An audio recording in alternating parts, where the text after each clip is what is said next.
Regardez mon œil gauche, man. Avant le corona, j'ai vu mon docteur qui m'a dit que mes yeux allaient bien. Il m'a donné un nouveau traitement, plus léger. Il y a eu le corona.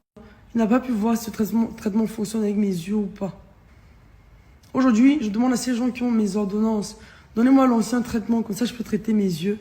Ils ne me le donnent pas en sachant que je peux perdre la vue avec ce problème de pression oculaire.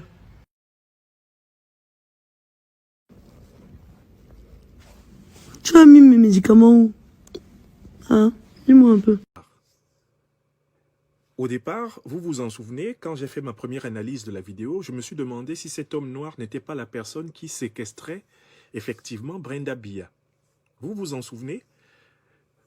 Et les internautes qui, quant à eux, se souvenaient qu'il s'agissait de M. George Floyd, qui a été tué dans le Minnesota aux États-Unis, m'ont aussitôt apporté cet élément de précision en disant « Non, professeur, l'image que l'on voit dans le téléphone de Brenda, sur le fond d'écran de Brenda, c'est en fait l'image de l'homme noir qui a été tué aux États-Unis, déclenchant entre-temps d'ailleurs des manifestations et des émeutes. » Mais ça ne me suffisait pas.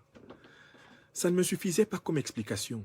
C'est vrai que cette image est l'image de l'homme noir qui a été tué. Mais je ne voyais pas pourquoi Brenda Bia, dans cette courte vidéo consacrée à nous parler de sa détresse, pourquoi est-ce qu'elle a eu besoin de nous présenter cette image? Vous comprenez, chers amis? C'est pas qu'il y a une ressemblance. L'image est bien celle de l'homme noir qui a été tué. Mais ce que vous n'avez pas bien vu, ce sont les messages qui sont accompagnés avec l'image. Nous sommes là dans un véritable polar.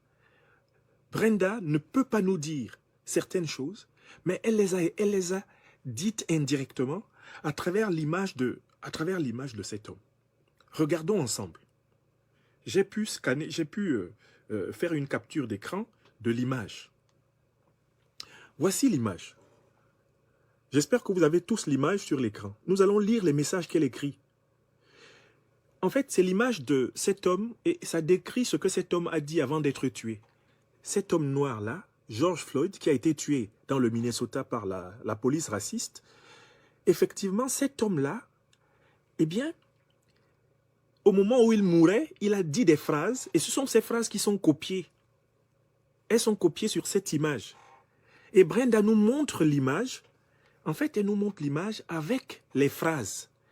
Ce qui nous amène à comprendre ceci. En fait, Brenda Bia nous dit, imaginez que je sois George Floyd, et imaginez qu'on soit en train de me tuer exactement comme lui. Ce que je veux vous dire, c'est que je suis une espèce de George Floyd, et on est en train de me tuer. On est en train de me tuer parce qu'on ne veut pas que je parle, parce qu'on a peur de moi. Voici les messages que Brenda a laissé afficher. Premier message, « Please, I can't breathe ».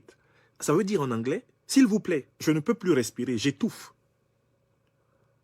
Deuxième message, « My stomach hurts ». Ça, c'est ce que disait George Floyd pendant qu'on était en train de l'étouffer, pendant qu'on était en train de le tuer. Voilà ce qu'il disait. Et Brenda, en fait, utilise les propos de George Floyd pour décrire sa propre situation. Est-ce que vous comprenez ça, mes amis? Voilà. My stomach hurts. J'ai mal au ventre. Ça continue. My neck hurts. Mon cou me fait mal. Ça continue. They are going to kill me. Voilà ce qui est écrit. They are going to kill me. Le message dit, ils vont me tuer. Donc, en fait, elle nous a montré cette image pour nous parler de ce qu'elle subit. Je viens enfin de percer l'énigme.